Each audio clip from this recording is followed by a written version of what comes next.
Sveiki, čia Mantas iš Matiekos. Toliau spręsiuosi uždavinius valstybinio egzamino pavyzdinius. Prieš tai, kur sprendžiusi 14, tai buvo gan žiaurus, tai iš karto po to toksai paprastas užnukas sustatyti kampo didumo laipsniais. Čia tiesiog iš formulyno pasiemi formulę, taisyklę, kaip skaičiuoti tos laipsnius. Ir ją pritaikyti. Parodysiu dviem būdais. Pristartinsiu, kad būtų patogiau.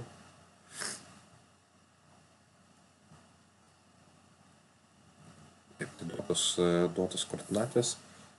Išsitraukiam iš formulyno formulę, gaunam, kad kosinusas yra kampo tarp vektorių didumas.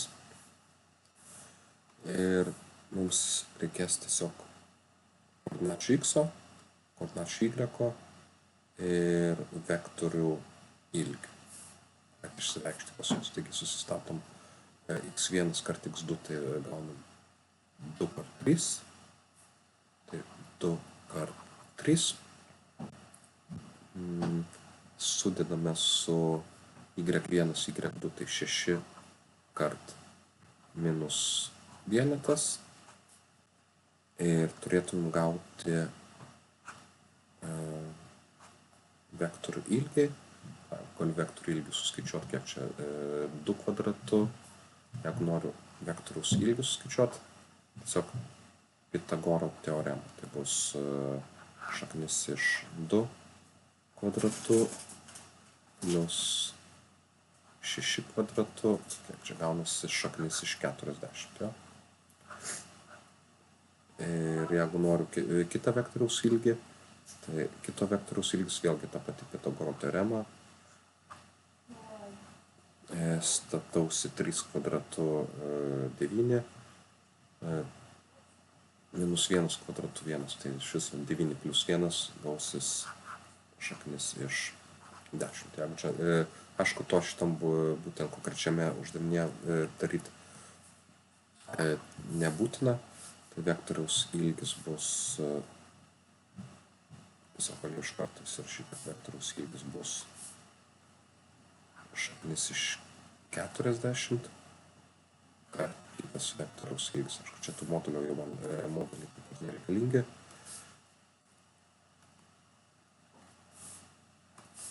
Ilgis laiką teigiamas tiek bus kart šaknis iš 10 ir padauginta iš kosinuso kampo tarp tų vektorių. Tai gaunam 6 minus 6 lygu 0. Galiu susikeisti lygybės pusės vietomis, bus šaknis iš 400 kart, faktas, kad šaknis iš 400 iš karto galiu pasirišti, kad lygu 0, tai iš to išeina, kad lygtis bus 20 kosinus alfa lygu 0 ir žinome, kad kosinus 0 bus 90 laipsnių. Tai tiesiog pasidalinus iš 20 viską, gaunam, kad kosinus alfa lygu 0, iš to išeina, kad alfa lygu 90. Čia vienas iš būdų, tiesiog taikant formulę ir skaičiuojant. Kitas iš būdų, man aišku daug paprastesnis, tiesiog nusibraižyti tuos abu vektorius. Čia įsikėliau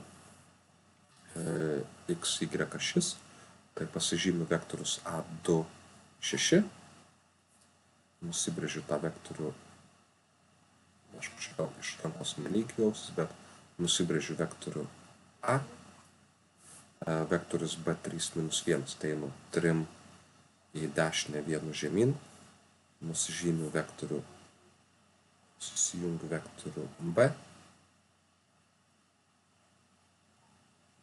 ir akivaizdžiai matau, kad tarp tų vektorių yra status kampas.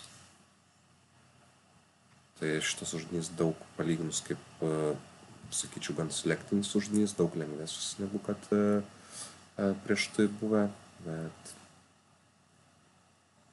vis tiek reikalauja šiokių tokių žinių. Tai kol kas tiek. Iki kitų uždavinio.